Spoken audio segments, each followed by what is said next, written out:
ministro Humberto Plaza. Vamos a hablar con él sobre cooperación internacional para la construcción de viviendas en el Nuevo Ecuador. Ministro, bienvenido a Punto de Orden. Un gusto saludarlo.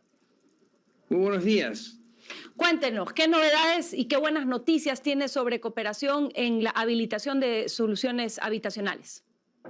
A ver, nosotros tenemos un crédito para hacer 8.200 casas aproximadamente para la gente en mayor pobreza y vulnerabilidad.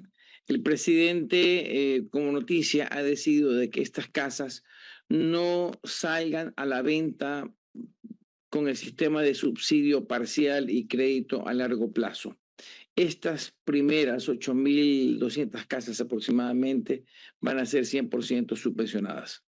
Y luego estamos nosotros haciendo gestiones para lograr inversión extranjera. Eso ya es distinto, porque la inversión extranjera es pues dinero que viene con el afán de hacer casas, tener una justa utilidad y ser vendidas dentro del segmento por debajo de los $47.940, es decir, 102 salarios básicos unificados. Ministro, buenos días, un gusto saludarlo. Don Pocho. Un abrazo. Dicho de manera, un abrazo fuerte. Gracias. Dicho de manera coloquial, casa gratis, las primeras 8.000, casa gratis, o sea, van a ser totalmente... Sí, pero no van a poder ser todas. No, las 8.000 no dices. Sí, las 8.000 sí, pero el presidente después ya vienen otras. Sí, un ofrecimiento de campaña muy grande que pues no va a poder ser hecho todo gratis porque sencillamente sería un endeudamiento que el país no está en condiciones ni conviene que se adquiera. Claro, o sea, entendí que las 8.000 primeras es así, pero las 8.000 primeras sí. Ya, ahora, dentro de eso, ministro, ¿cómo han manejado porcentajes geográficos, o sea, o geopolíticos? ¿Qué porcentaje para Guayas, para la costa, para la sierra, etcétera? Eso. Sí, originalmente la primera etapa de estas casas iba a ser hecha la primera mitad entre Guayaquil y Quito, pero no comprenderá usted que Quito tiene muy poca tierra. La tierra en Quito es muy valiosa y es por lo escasa.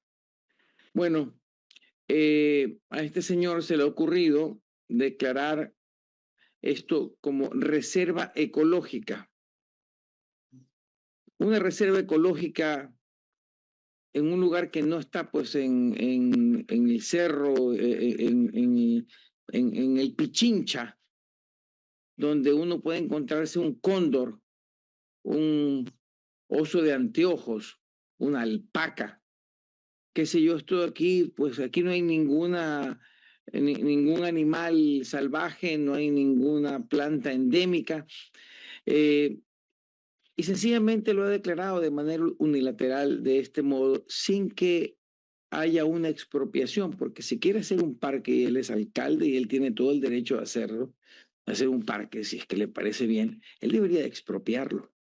Y no lo ha hecho, entonces nos ha dejado sin tierras en las cuales nosotros poder hacer en Quito, de manera tal que dentro del proyecto de Emiratos, en un principio, y gracias al alcalde para que se acuerden de él, se acuerden mucho de él en el momento de la revocatoria, no va a tener Quito casas porque no nos están dejando hacer las casas en las tierras que tiene el Midubi. Ministro, una pregunta con respecto de esas 8.200 casas 100% subvencionadas, es decir, regaladas. La pregunta es, ¿por qué regalar 8.200 casas y no más bien subsidiar ese mismo valor, una mayor cantidad de casas con, digamos, el valor correspondiente? Sí, el presidente hizo una promesa de hacer 200.000 soluciones habitacionales, que no son necesariamente casas solamente. 8.000 dentro de 200.000, pues no pesan, es el 4%. El tema es por el tipo de crédito que se está haciendo con Emiratos y porque la necesidad pura y dura de vivienda para personas que por ningún otro medio podrían acceder a una casa. Guayaquil es largamente la ciudad donde existe mayor déficit insatisfecho de viviendas. Se tiene una necesidad para personas de extrema pobreza y vulnerabilidad que no existe en otras ciudades. Quito tiene también, en menor medida, tiene déficit y no lo podemos hacer por esta gentileza del alcalde. Señor ministro, ¿cómo le va? Buenos días, Estefanía Macías. ¿Qué tal? ¿Cómo le va? Tengo dos consultas. Una, según los datos estadísticos, el promedio de ciudadanos gasta entre 30 y 50% de su sueldo en arriendos. Entonces, esto busca de alguna manera, dentro de las soluciones habitacionales, que puedan tener una mejor calidad de vida. Pero el Banco Mundial, estoy seguro que usted ha visto el informe del Banco Mundial, habla que el déficit habitacional en el Ecuador es casi del 44%. Y dice que no solo hay el déficit habitacional, sino lo que usted estaba diciendo sobre soluciones habitacionales. A veces tienen casa, pero en malas condiciones. Y si las tienen en malas condiciones, no hay agua potable, no hay transporte. Entonces, ¿cuáles son esas medidas para no solo darles casa, pero cómo puedes a través del Estado o darles préstamo o darles soluciones habitacionales para el que ya tiene el terreno, pero no tiene la calidad de vida en cuanto a sistema básico? Es una excelente pregunta y el número es un poquito peor que el que usted ha dicho. Para ponerlo en números redondos, la mitad de los ecuatorianos no vive en condición digna, en condiciones adecuadas. No solamente es que no tiene una casa, sino que sucede todo lo que usted ha dicho. El tema del arriendo, que ha sido mencionado antes, es vital. Allí yo creo que el número no llega al 50. Yo creo que anda alrededor del 30%. Estos programas de subsidio parcial, que va a ser el grueso de todo lo que se haga en los siguientes 4 años. Comenzamos con esto que es subsidio total. El subsidio parcial unido a un crédito de larga duración y baja tasa hará que las personas con el mismo dinero que el día de hoy están invirtiendo en arriendo se transformen en propietarios. Habrán casas con valores mensuales que van desde los 180 hasta los 250, 260 dólares. Una enorme cantidad de ecuatorianos el día de hoy ya paga ese dinero mensual y sin un esfuerzo económico adicional podrán ser dueños de su propia casa. Pero hay quienes tienen su terreno propio. Nosotros tenemos un plan para hacer casas subvencionadas en el terreno que ya tenga la persona. Nos conviene enormemente porque dentro del valor de una casa terminada, el peso del terreno urbanizado es bien alto. Tenemos la persona que tiene la casa en malas condiciones, las personas que tienen, y esto especialmente en la sierra, los pisos de tierra. Eso es un problema muy grande. Incluso un niño aprende a gatear y está en condiciones de salud que incluso afectan por enfermedad a su capacidad de nutrirse. Eso es un tema que lo he aprendido siendo ministro, no me hubiese imaginado, pero afecta enormemente. Tenemos personas que no tienen baños, personas que o tienen un baño y el agua, las aguas servidas no tienen ningún tipo de tratamiento. Nosotros tenemos estos programas para, por ejemplo, el kit de saneamiento de aguas. Tenemos el programa 1000 pisos, los programas de mejoración de vivienda. Tenemos personas que tienen una vivienda informal y que no tiene su título. En fin, hay una serie de servicios que tiene el Midubi para para el gran número de ecuatorianos, cerca de la mitad, que no tiene su problema de vivienda totalmente resuelto. La pregunta sobre la subvención en las 8.200 viviendas, usted mencionaba un universo de 200.000 viviendas y eso es lo que me hace preguntar. Esos son las que dijo el presidente Noboa de soluciones habitacionales que nosotros queremos hacer en 4 años. Eso, justamente hacia allá iba. Si el universo, la meta son 200.000 soluciones habitacionales, ¿cuánto es la meta para 2025 y cómo van en ese cumplimiento también con respecto de fijar metas para 2026 en función de los fondos que va teniendo el ministerio en la actualidad? Porque todo eso hay que irlo programando. ¿Cuál es la visión con respecto de proveer adecuadamente esas 200.000 soluciones habitacionales? Obviamente 2025 es arranca el periodo a medio año. Arranca el periodo a medio año, la concreción del crédito, que todavía no llega el dinero, por cierto, tampoco va a llegar de un solo golpe de Emiratos, pues todavía no concluye, ya existe el ofrecimiento en firme, está la Cancillería trabajando en ello, y los temas de inversión extranjera, eso es algo que recién está comenzando, es decir, obviamente teniendo que nos queda medio año y recién comenzando con estos créditos importantes, el año 2025 va a tener mucho menos vivienda. Nosotros tenemos hasta el día de hoy cerca de 19.000 soluciones habitacionales.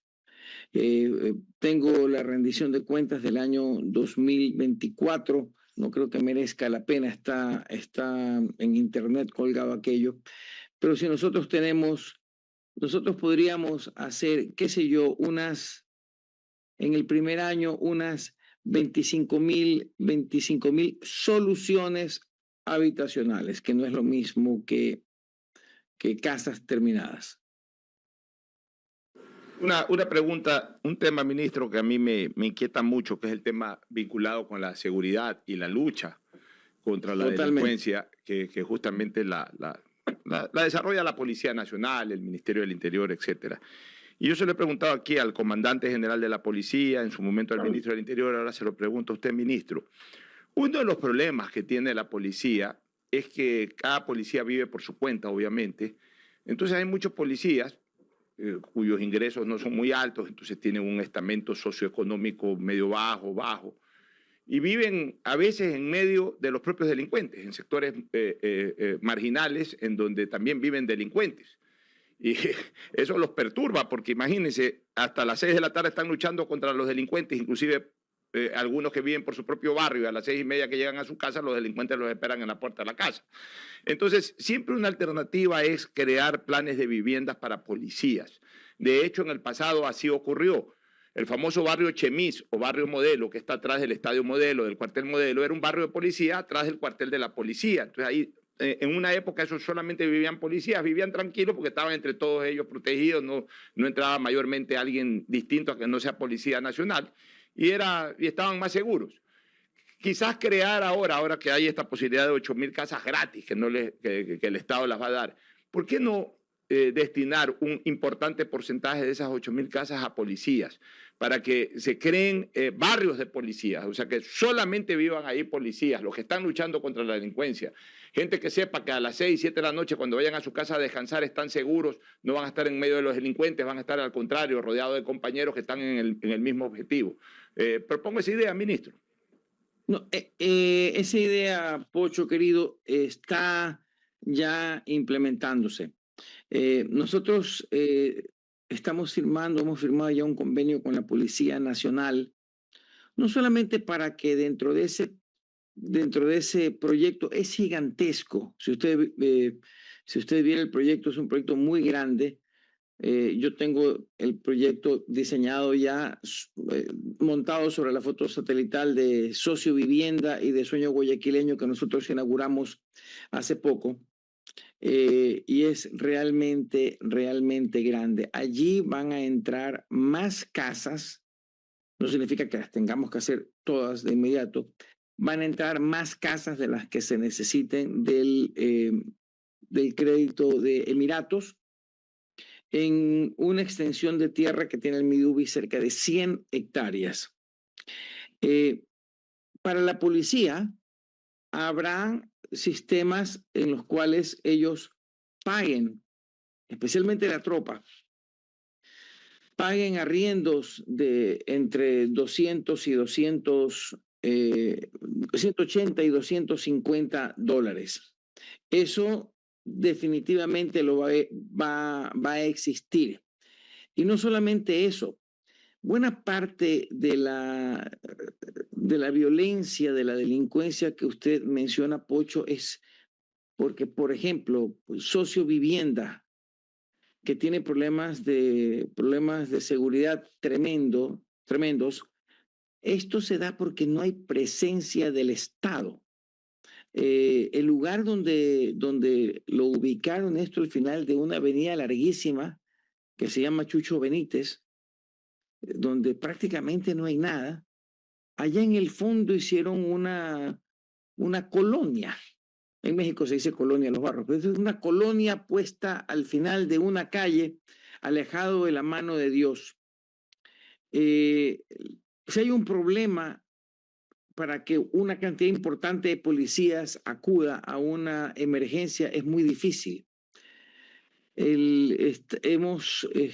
Estamos ahorita concretando con la policía para este terreno, este desarrollo grande, para que exista allí un cuartel en toda regla de policía donde se va a destinar para ese efecto 6 hectáreas, 60,000 metros cuadrados. Buena parte de la violencia no solamente se da porque no hay un cuartel de policía, no hay comercio, y me refiero en Sociovivienda. Habrá alguna tiendita que alguien la pone, pues, uno de sus habitantes. Señor no ministro, hay quiero aprovechar el tiempo solo para hacer la última pregunta, que es la siguiente. De acuerdo al estudio del Banco Mundial, estamos hablando que en las zonas rurales hay una disparidad por zonas en cuanto a déficit. Zonas rurales 65.4, zonas urbanas 35, y habla de déficit estructural especialmente en la región costera, que es lo que usted decía, Guayaquil, sí. Menciona Santa Elena y Manabí. Pero dentro de todos los estudios que he estado viendo, tanto el Banco Mundial como el BID, nadie aborda el tema de un poco el hacinamiento, porque no solo es cuánta gente le falta casa, sino cómo calculas toda la gente que vive dentro de una casa, que es una de las grandes problemáticas de Latinoamérica, que es el hacinamiento. ¿Cómo se puede hacer un poco para calcular eso? No, eso ya se lo sabe, porque nosotros utilizamos el censo de población y vivienda. Esa es una información que tenemos. No siempre la considero 100% confiable, pero tenemos números bastante cercanos a la realidad, y lo que usted menciona es absolutamente cierto. El tema con la vivienda rural es más complicado por temas logísticos, porque si yo voy a hacer 4,000 casas de un solo golpe en una ciudad como Guayaquil, tengo población de sobra, cómo llenarlas y ponerla en un sitio con todos los servicios. En el campo, el tema es identificar a las familias, es gente que son agricultores. Yo no voy a sacarlos de sus tierras, de sus tierras productivas, porque ellos viven junto a aquello que producen. Y hay que hacer las casas uno por una en los lugares donde hay casas en malas condiciones. Es una tarea muy dura, pero muy necesaria. Es un tema de justicia. Le agradecemos, señor ministro, por su presencia esta mañana en Punto de Orden. Un gusto conversar con usted. Placer.